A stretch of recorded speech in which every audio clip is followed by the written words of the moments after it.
بسم الله الرحمن الرحيم يا أيها الذين آمنوا لا تأكلوا أموالكم بينكم بالباطل إلا أن تكون تجارة عن تراض منكم ولا تقتلوا أنفسكم إن الله كان بكم رحيما. ایمان اور کفر کے درمیانی شے نماز کا ترک کرنا ہے.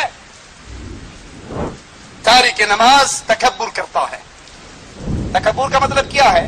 شریعت کی بات سنے اور نہ مانے، یہ تکبر ہے. علم آنے کے باوجود نہ ماننا تکبر ہے. لوگوں کو حقیر جاننا تکبر ہے.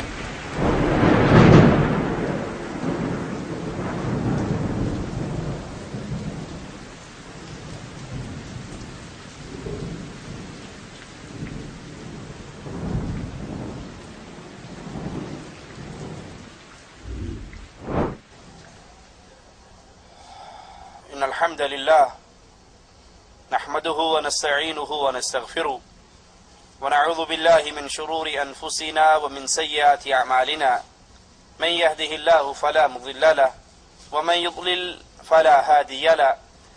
أشهد أن لا إله إلا الله وحده لا شريك له وأشهد أن محمدا عبده ورسوله.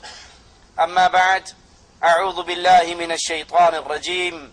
بسم الله الرحمن الرحيم. منيبين إليه واتقوه وأقيموا الصلاة ولا تكونوا من المشركين.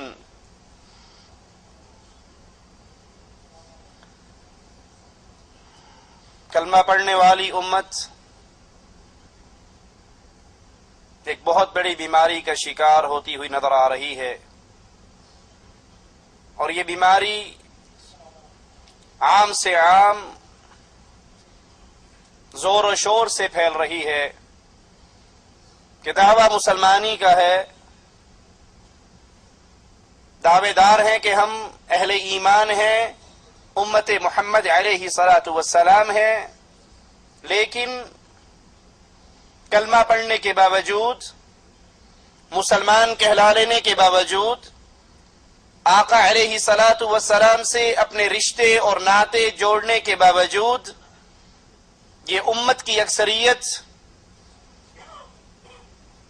مسجدیں خالی ہیں، نماز گھر بھی قبرستان کی صورت اختیار کر چکے ہیں، اور پھر نماز چھوڑنے کا غم اور دکھ بھی نہیں ہے، دلوں میں احساس بھی نہیں کہ ہم نماز کے تارک ہیں، نماز کا انکار کر رہے عملی طور پر، اور پھر دعویٰ کر رہے کہ جی نماز نہ بھی پڑھے ہیں تو مسلمان ہیں، تو کلمہ گو.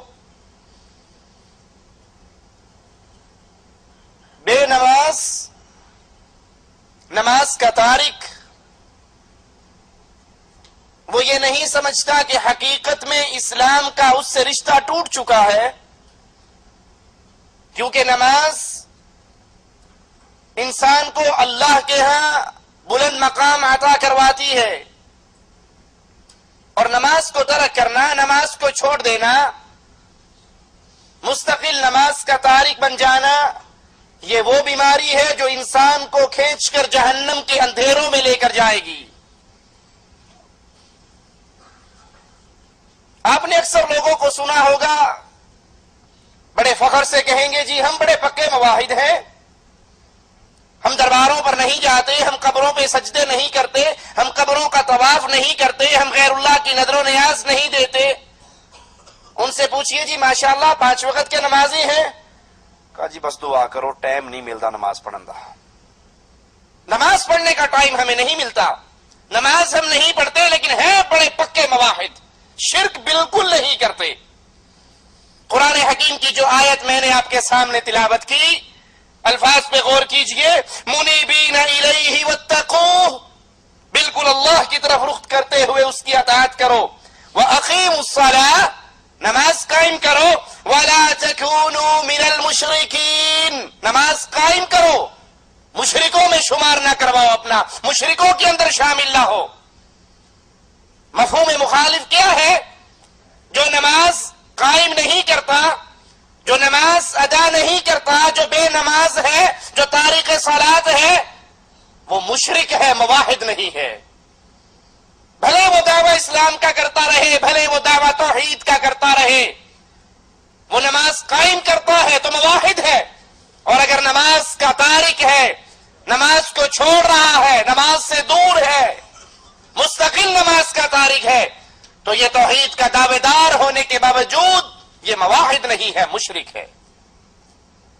قرآن حکیم کے ایک اور مقام پہ غور کیجئے. فَإِذَا انْسَلَخَ الْأَشْهُرُ الْحُرُمُ، جب یہ حرمت والے مہینے گزر جائیں، فَاقْتُلُوا الْمُشْرِكِينَ حَيْثُ وَجَدتُّمُوهُمْ، ان مشرکوں کو قتل کرو جہاں بھی تم ان کو پاؤ. وَخُذُوهُمْ وَاحْصُرُوهُمْ وَاقْعُدُوا لَهُمْ كُلَّ مَرْصَدٍ، انہیں قتل کرو، انہیں پکڑو، انہیں قید کرو، ان کی تاک میں گھات لگا کر بیٹھو. آئیے اس آیت کے اس ٹکڑے پر غور کریں. فَإِن تَابُوا، اگر یہ مشرک توبہ طائب ہو جائے، اگر یہ غیر اللہ کی عبادت سے اپنے دامن کو چھڑا لے، اگر یہ غیر اللہ کے لیے سجدے کرنے سے باز آ جائیں، اگر یہ غیر اللہ کو اللہ کے مقابلے پر معبود باطل نہ بنائے، اگر یہ اپنے شرک سے باز آئیں، غیر اللہ کی پکار سے باز آئیں، غیر اللہ کی عبادت سے باز آئیں، ان کو مشکل کشا، حاجت روا، بگڑی بنانے والا، امیدیں پوری کرنے والا، مصیبتیں ٹالنے والا، مشکل کشا نہ سمجھے، اس شرک سے اپنے دامن کو بچا لیں.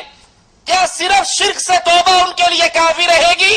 نہیں. قرآن کے الفاظ پہ غور کیجئے. فَإِن تَابُوا وَأَقَامُوا الصَّلَاةَ، اگر یہ توبہ طائب ہو، اگر یہ شرک سے بیزار ہو، اگر یہ شرک سے بری ہو، اگر یہ شرک سے بچ جائیں، اپنے دامن کو شرک سے چھڑا لیں، پھر وَأَقَامُوا الصَّلَاةَ، پھر نماز قائم کریں، وَآتُوا الزَّكَاةَ، پھر زکوٰۃ ادا کریں، فَخَلُّوا سَبِيلَهُمْ إِنَّ اللَّهَ غَفُورٌ رَحِيمٌ.